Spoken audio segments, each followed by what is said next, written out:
Hi friends, అందరికీ నమస్కారం అండి.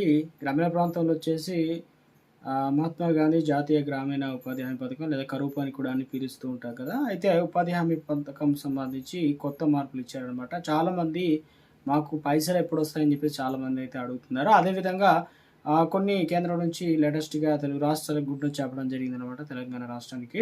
సో, ముఖ్యంగా కొత్త రూల్స్ అనేది 2 తెలుగు రాష్ట్రాల్లో అయితే వర్తించబోతున్నారు. ఏంటనేది ఆ నిబంధనలు కూడా తెలుసుకునే ప్రయత్నం చేద్దామనమాట.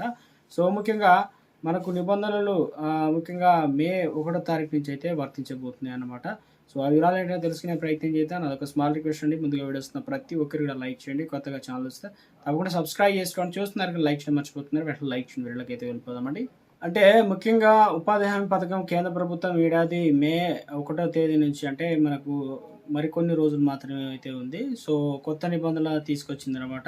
దశాబ్దాలుగా కొనసాగుతున్న మహాత్మా గాంధీ జాతీయ గ్రామీణ ఉపాధి హామీ పథకం ఇకపైన బీబీజీ రామ్జీ వికసిత్ భారత్ గ్యారంటీగా ఫరోజ్ రోజ్గారీ అండ్ ఆజీవికా మిషన్గా అయితే మారబోతుంది. పథకం పేరు మారుతుంది. అదేవిధంగా కొత్త మార్పులు ఏంటంటే కేవలం పేరు మార్పులు మాత్రమే కాకుండా పని దినాలు, గతంలో ఉన్న పని దినాలకి ఇప్పుడు అదేవిధంగా పనుల ఎంపిక చేసే విధానంలోనూ, అమలులో తీరులోనూ విప్లవాత్మక మార్పులు అయితే రావడం జరిగిందని చెప్తున్నారనమాట గ్రామీణ ప్రాంతంలో.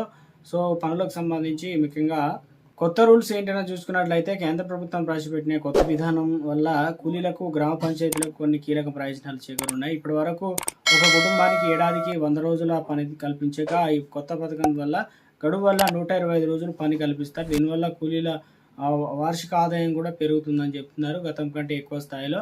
గతంలో పనుల ఎంపికలో మండల స్థాయి అధికారులు జోక్యం చేసుకునే ఉండేది. ఇప్పుడు గ్రామ అవసరాలకు బట్టి అక్కడ పంచాయతీలే పనులు ఎంచుకునేటువంటి అధికారాన్ని అయితే కల్పించబోతున్నారనమాట. మొత్తం మీద అయితే అంటే ఎలాంటి పనులు కేటాయిస్తారంటే మట్టి పనులకే పరిమితం కాకుండా అంగన్వాడీ భవనాలు నిర్మాణం కావచ్చు, స్కూళ్ళు, టాయిలెట్లు, సీసీ రోడ్లు, డ్రైనేజీలు, చెక్ డ్యామ్లు వంటి శాశ్వత నిర్మాణాలు కూడా దీనివల్ల ప్రాధాన్యత కేటాయించబోతున్నారు.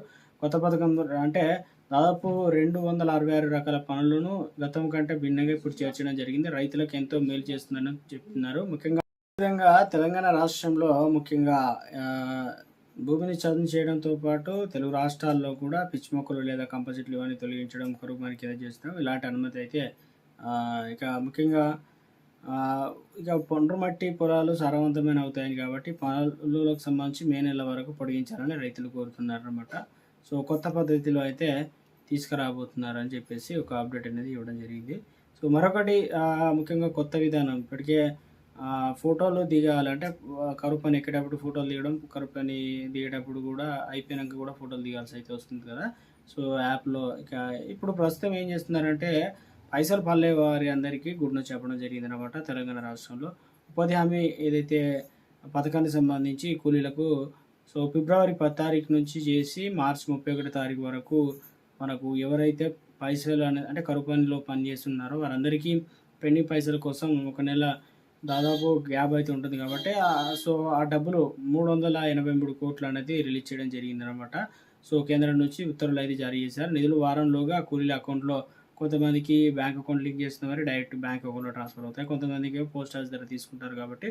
మరోవైపు అదేవిధంగా కరువు పనికి సంబంధించినటువంటి ఉపాధి హామీ సిబ్బంది కూడా 78 కోట్లు అనేది రిలీజ్ చేయడం జరిగింది. వారికి కూడా సాలరీస్ లాగా అలవెన్స్‌లు ఇవన్నీ కూడా ఉంటాయి కాబట్టి.